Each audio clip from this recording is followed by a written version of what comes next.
아름다움이 우리를 구원할 때 4장 신비를 영접하다. 신비는 종종 우리를 겁에 질리게 한다. 우리가 이해하지 못하는 대상을 두려워하기 때문이다. 아름다움은 우리에게 신비를 행복하게 경험할 기회를 준다. 어쩌면 아름다움의 가장 큰 미덕은 우리에게 이해할 수 없는 것을 사랑하는 법을 가르쳐 준다는 것이다. 4-1 나는 노르망디에 있는 작은 호텔방에서 이 책의 중요한 대목을 썼다. 절벽 끝에 위태롭게 서 있는 호텔이었다. 거의 늘 비가 쏟아졌지만 이따금씩 해가 솟아나 순식간에 하늘이 맑게 개었다. 노르망디의 하늘은 그렇게 마술을 부린다. 잿빛 구름을 뚫고 불쑥 새파란 하늘이 나타나는가 하면 느닷없이 까닭 모를 안개비가 뿌린다. 나는 하루 한 번 되도록 해가 나올 때 바다에서 수영하려고 했다.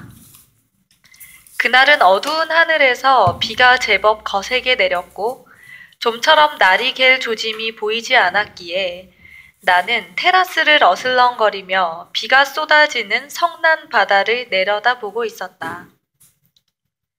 그때 호텔 앞마당에서 내 모습을 올려다본 여주인이 서슴없이 말했다. 어서 나가보세요. 그리고 이런 묘한 말을 덧붙였다. 여기는 하루에 딱 한 번 볕이 난다고요. 나는 그녀의 충고대로 방으로 들어가 수영복을 입고 물안경을 목에 걸고 밖으로 나왔다. 해변으로 가려면 두 절벽 사이로 난 좁은 길로 내려가야 했다. 빗줄기는 더욱 거세졌다. 모래밭으로 내려왔을 때 나는 온몸이 흠뻑 젖어 있었다. 돌아갈까? 하지만 돌아가기에는 너무 멀리 와버렸다. 나는 셔츠를 벗어 바위에 널어놓고 바다로 향했다. 마침 썰물이 빠지고 있어서 바다에 몸을 담그려면 빗속을 한참 걸어가야 했다. 축축한 모래밭을 걷다 보니 얼음처럼 찬 바닷물에 발목이 잠기기 시작했다. 바람이 거세지면서 몸에 한기가 느껴졌다. 과연 물놀이를 할 수 있을지 의심스러웠지만 나는 이곳에 있는 것이 무척 행복했다. 철진한 바다에서 그 높은 백악질 절벽에 둘러싸여 나 홀로 있다는 사실이 짜릿할 만큼 행복했다. 시시각각 어두워지던 하늘은 급기야 군데군데 시커멓게 변했고 내리꽂히는 빗줄기에 어깨가 따가웠다. 나는 지금 내가 하고 있는 일에 대해 칸트, 헤겔, 프로이트에 대해 그리고 책을 쓴다는 이 별난 활동에 대해 마치 속세를 떠난 듯이 글이나 쓰고 해수욕이나 즐기는 이 행복한 생활에 대해 생각했다. 결국 나는 물안경을 단단히 쓰고 쏟아지는 비와 칼바람을 피해 물속으로 들어갔다. 바닷속이 오히려 따뜻했고 나를 보호해 준 것도 다름 아닌 바다였다. 나는 한동안 헤엄쳤다. 휘몰아치는 폭풍우나 숨어버린 태양도 개의치 않고 아무 생각 없이 오로지 수영 동작의 리듬에 온전히 몸을 맡긴 채 내 숨소리에만 집중했다. 그러자 아무렇지도 않았다. 더는 한기도 느껴지지 않았다. 나는 쉴 새 없이 팔다리를 움직이고 또 움직였다. 반복적으로 고개를 숙였다가 수면 위로 내밀었고 숨을 들이마시고 내쉬었다. 이 단순한 리듬이 나를 진정으로 기쁘게 했고 더 바랄 것이 없었다. 나는 해변에서 꽤 멀리 떨어진 곳까지 갔다가 방향을 돌렸다. 얼마 뒤에 발끝에 모래가 닿는 것이 느껴졌다. 물안경을 끼고도 계속 눈을 감은 채 헤엄친 모양이었다. 내가 물안경을 벗고 일어섰을 때 갑자기 우박이 와르르 쏟아지면서 어깨와 머리를 사정없이 후려쳤다. 바로 그때 어디선가 놀랄 만큼 환한 햇빛 한 줄기가 스며들었다. 나는 절벽을 정면으로 마주 보았다. 주위는 여전히 어둠에 잠겨 있었지만 절벽은 투명하고 환한 햇빛을 받아 눈부시게 빛나고 있었다.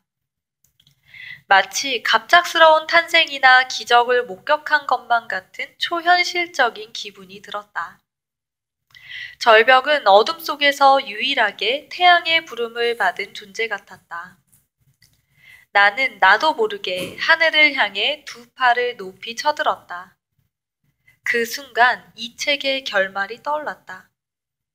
좀처럼 뚜렷하게 드러나지 않았지만 사실은 다른 생각들이 일제히 가리키고 있던 그 생각. 이미 거기 있었지만 나의 정신이 밀어냈던 그 생각이 확연히 나타났다. 그것은 바로 신비를 끌어안기 위해 아름다움이 필요하다는 것이다. 신비는 종종 우리를 겁에 질리게 한다. 우리가 이해하지 못하는 대상을 두려워하기 때문이다.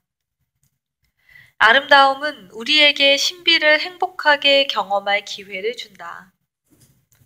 어쩌면 아름다움의 가장 큰 미덕은 우리에게 이해할 수 없는 것을 사랑하는 법을 가르쳐 준다는 것이다. 이해할 수 없어서 괴로운 것은 너무도 많다.